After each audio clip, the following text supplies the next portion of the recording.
Anna's fascination with the forgotten corners of history had led her down many curious paths, but none as intriguing as the whispered tales of the Dollhouse Mansion. Nestled deep within the secluded countryside, it stood as a relic of a bygone era, its Victorian architecture a stark contrast to the surrounding modern landscape. Local legends painted it as a place touched by tragedy, a repository of lingering sorrow and unexplained phenomena. Drawn by the allure of the unknown, Anna resolved to see it for herself. The mansion loomed into view as she rounded a bend in the overgrown lane. Its grey stone facade was weathered and stained, ivy climbing its walls like grasping fingers. The once grand gardens were now a tangle of weeds and overgrown shrubs, a testament to years of neglect. A palpable sense of isolation hung in the air, a heavy silence broken only by the rustling of leaves and the distant cawing of crows. A shiver ran down Anna's spine, a mixture of anticipation and a primal unease. A weathered sign creaked in the wind near the entrance. Private property, by appointment only. Anna had contacted the owner, a reclusive elderly woman named Elvira, weeks prior. After a series of terse emails, Elvira had reluctantly agreed to a brief visit. The heavy oak door creaked open at Anna's knock, revealing a dimly lit hallway. Standing in the shadows was Elvira, her face etched with wrinkles and her eyes holding a weariness that seemed to span decades. "You're the historian," she stated, her voice raspy. Without waiting for a reply, she gestured for Anna to enter. "I've agreed to this visit, but under certain conditions," Elvira said, her gaze fixed and intense. "Do not touch the dolls, and absolutely do not go upstairs to the attic." With that, she turned and led Anna deeper into the house. Elvira led Anna through the ground floor, a procession through rooms frozen in time. The drawing room, once undoubtedly a place of elegant gatherings, now held an air of faded grandeur. Dust motes danced in the faint light, filtering through the grimy windows, illuminating ornate furniture draped in white sheets. The library, lined with towering bookshelves, smelled of old paper and decay. A heavy silence permeated each room, broken only by the soft creak of the floorboards beneath their feet. As Anna trailed behind Elvira, she couldn't shake the feeling of being watched. A subtle prickling sensation at the back of her neck made her turn her head occasionally, but there was never anything to see. In the dining room, a long, dark wooden table dominated the space, set with dusty china and tarnished silverware as if awaiting a meal that would never be served. A chill permeated the air, despite the warm afternoon sun outside. Then it happened. A faint whisper, barely audible, seemed to brush past Anna's ear. She stopped abruptly, her heart quickening. "Did you hear that?" she asked Elvira. The old woman paused, her expression unchanging. "Hear what?" A whisper, Anna insisted, like a child's voice. Elvira simply shook her head. "This old house plays tricks on the ears. It's nothing." Anna wasn't convinced. As they moved into the next room, a small parlor filled with antique toys, she heard it again, a soft giggle, quickly cut short. This time she was certain it wasn't her imagination. A small porcelain doll sat on a velvet cushion, its painted eyes staring blankly ahead. As Anna's gaze lingered on it, she distinctly heard a soft thump from behind her. She whirled around, but nothing was out of place. A small wooden rocking horse stood motionless, and a stack of old building blocks remained undisturbed. Elvira, seemingly oblivious, continued her tour. Anna, however, felt a growing unease. The air in the parlor felt colder, heavier. She glanced back at the porcelain doll. Its blank stare seemed to hold a strange intensity, as if it were observing her every move. A shiver ran down her spine. This was more than just an old house. Something was definitely amiss. The parlor, with its collection of antique toys, held a particularly unsettling atmosphere. It was as if the room itself was holding its breath, waiting for something to happen. Anna lingered, her gaze sweeping across the array of playthings. A faded teddy bear lay slumped in a corner, its fur matted and one eye missing. A set of tin soldiers stood frozen in formation on a small table, their painted faces chipped and worn. But it was the dolls that drew her attention most. They were everywhere, porcelain dolls with vacant stares, rag dolls with stitched smiles that seemed to mock her, and wooden dolls with jointed limbs that looked disturbingly lifelike. As Anna moved deeper into the room, she noticed a small, ornate music box sitting atop a dusty dresser. Its lid was slightly ajar. Hesitantly, she reached out and gently lifted the lid. A tinkling melody filled the air, a hauntingly sweet tune that sounded strangely out of place in the otherwise silent house. As the music played, Anna saw something that made her blood run cold. A large, antique doll with a painted clown face, perched precariously on a nearby shelf, began to sway back and forth. The movement was subtle at first, almost imperceptible, but it gradually increased in amplitude. The doll's painted smile seemed to widen, its eyes fixed on Anna with an unnerving intensity. The music box abruptly stopped, the sudden silence amplifying the unsettling atmosphere. The clown doll continued to sway for a moment longer before finally coming to rest. Anna's heart pounded in her chest. She knew she hadn't imagined it. The doll had moved on its own. Then a sound from behind her made her whirl around. A small wooden rocking horse, which had been motionless just moments before, was now gently rocking back and forth. The rhythmic creaking of its wooden joints echoed through the room. Anna stared in disbelief, her mind struggling to find a logical explanation. There were no open windows, no drafts that could have caused the movement. Suddenly, a series of high-pitched giggles echoed through the room, seemingly coming from everywhere and nowhere at once. The giggles were childlike, but they held a chilling quality, a sense of something not quite right. Anna felt a wave of nausea wash over her. This was no longer just a curious historical visit. This was something far more sinister. She had to talk to Elvira. She hurried out of the parlor, her footsteps echoing in the silent hallway. She found Elvira in the entrance hall, staring out a window at the overgrown garden. "Mrs. Elvira," Anna began, her voice trembling slightly. I think there's something wrong in there. The toys, they're moving." Elvira turned slowly, her expression a mixture of sadness and resignation. She didn't seem surprised by Anna's words. "I know," she said quietly, her voice barely a whisper.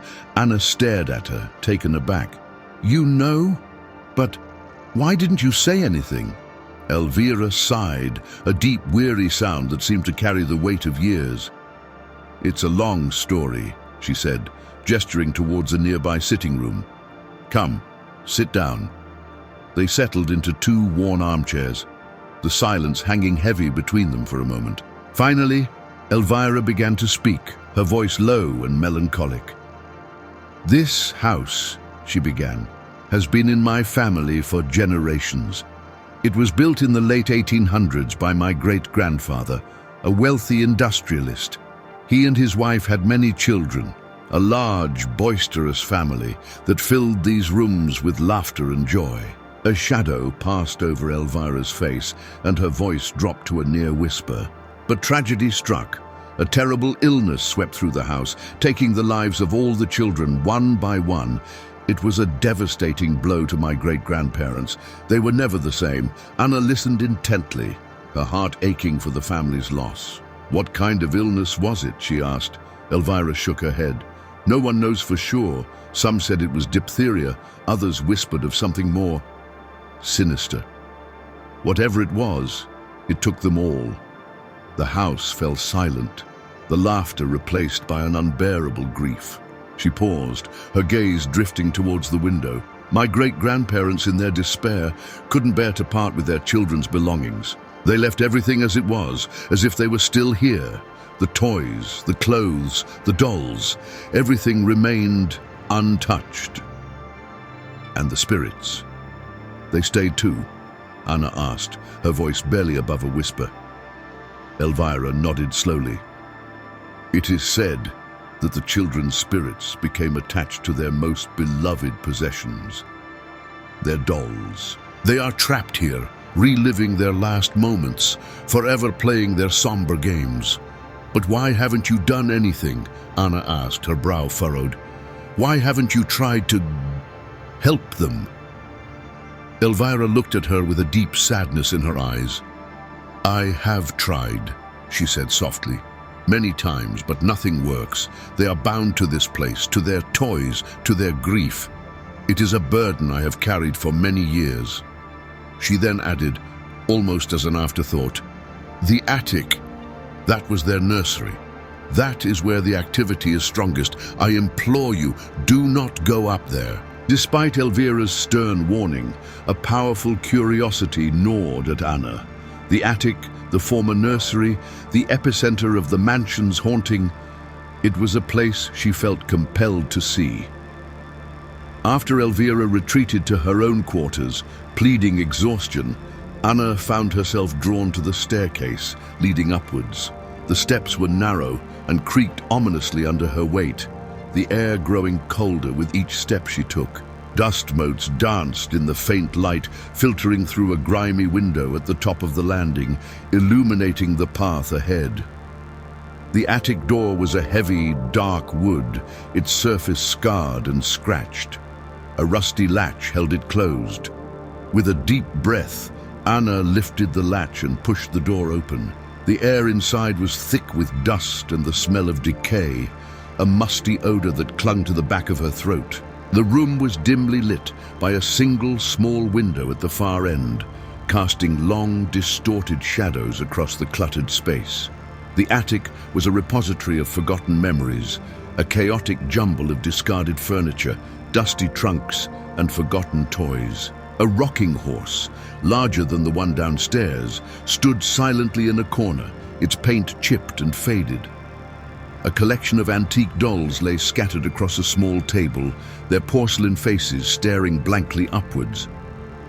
The atmosphere was heavy, oppressive, a palpable sense of sadness hanging in the air. Anna felt a chill run down her spine, a feeling of being watched by unseen eyes.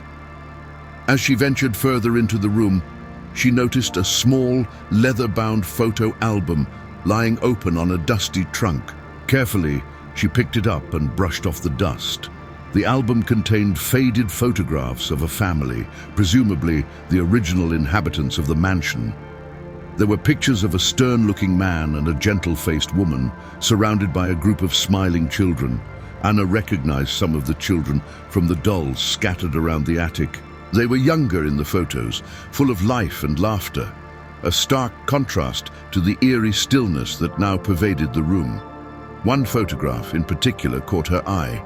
It was a group portrait of the children, all holding their favorite toys. One little girl clutched a porcelain doll with wide blue eyes, the same doll Anna had seen downstairs in the parlor. Another boy held a wooden soldier, identical to the ones she had seen on the small table. A chilling realization dawned on her. These were the children whose spirits were said to haunt the mansion, their essence trapped within their beloved toys. As Anna turned a page, a sudden gust of cold air swept through the attic, causing the single window to rattle in its frame. The shadows in the room seemed to deepen, and Anna felt a distinct presence behind her. She whirled around, but there was nothing there, only the silent toys, watching her with their vacant stares.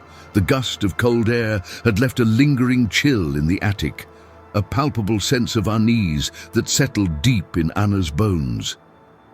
She clutched the photo album tighter, her heart pounding in her chest. The silence in the room was now punctuated by a faint, rhythmic creaking, like the sound of a rocking chair moving back and forth. Anna's gaze darted around the room, searching for the source of the sound. Her eyes landed on the large rocking horse in the corner. It was now gently swaying, its wooden frame creaking with each movement. Then, a soft giggle echoed through the attic, a sound that seemed to come from everywhere and nowhere at once. It was followed by another, and another, until the room was filled with a chorus of high-pitched laughter. The dolls on the table began to tremble, then to move. One by one, they rose to a standing position, their porcelain eyes fixed on Anna. The small wooden soldier she had seen in the photo album marched across the table, its tiny boots tapping against the wood. Anna felt a wave of terror wash over her. This was no longer a historical investigation, it was a nightmare unfolding before her eyes. She tried to back away, but her feet felt rooted to the spot. The laughter grew louder, more insistent, and the dolls began to advance towards her. The porcelain doll with the wide blue eyes, the one she had seen in the parlor, stepped off the table and began to walk towards her, its porcelain legs clicking against the wooden floor. Its painted smile seemed to widen, taking on a sinister edge. Suddenly, the air grew intensely cold, and a whisper brushed against Anna's ear, a voice so close it felt like it was inside her head. "Join us!" it hissed, the voice a chilling blend of childlike innocence and ancient malice. The porcelain doll reached out a tiny hand towards Anna, its touch icy cold. Anna felt a wave of dizziness, a sense of being pulled into another world. The faces of the children in the photographs flickered in her mind, their smiles now twisted into grotesque grimaces. The laughter intensified, swirling around her like a vortex. The icy touch of the porcelain doll sent a jolt of pure terror through Anna. The whispered invitation, "Join us," echoed in her mind, a chilling promise of eternal entrapment. With a surge of adrenaline, she broke free from the paralysis that had held her captive. She stumbled backward, knocking over a stack of dusty boxes, the sound momentarily disrupting the cacophony of laughter and creaking toys. Ignoring the sharp pain in her ankle, Anna turned and fled, scrambling towards the attic door. The dolls seemed to pursue her, their porcelain faces contorted in silent screams, their tiny limbs moving with unnatural speed. The rocking horse swayed violently, its creaking now a deafening roar. As she reached the door, she glanced back one last time. The porcelain doll stood at the edge of the table, its blue eyes fixed on her, a single tear of black paint tracing a path down its cheek. Anna slammed the attic door shut behind her, the heavy wood providing a momentary barrier against the horrors within. She didn't stop running until she reached the front door of the mansion, bursting out into the fresh air, gasping for breath. The overgrown garden, once merely unsettling, now seemed like a sanctuary. She didn't look back. Elvira watched from a window as Anna fled, her face etched with a deep sadness. She knew what Anna had seen, what she had experienced. It was a story she had lived with for decades, a burden she had inherited from her ancestors. Anna never returned to the Dollhouse Mansion. She left behind her notes, her camera, and a piece of herself in that haunted attic. The experience left an indelible mark on her, a constant reminder of the thin veil between the living and the dead. The whispers, the laughter, the sight of the moving dolls. These images haunted her dreams for months. The mansion remained, standing silent and isolated, a monument to a family's tragic past. The children, forever trapped within its walls, continued their somber games, their laughter echoing through the empty rooms, waiting for the next unsuspecting visitor to stumble upon their macabre playthings, forever bound to their dolls in the mansion of dolls.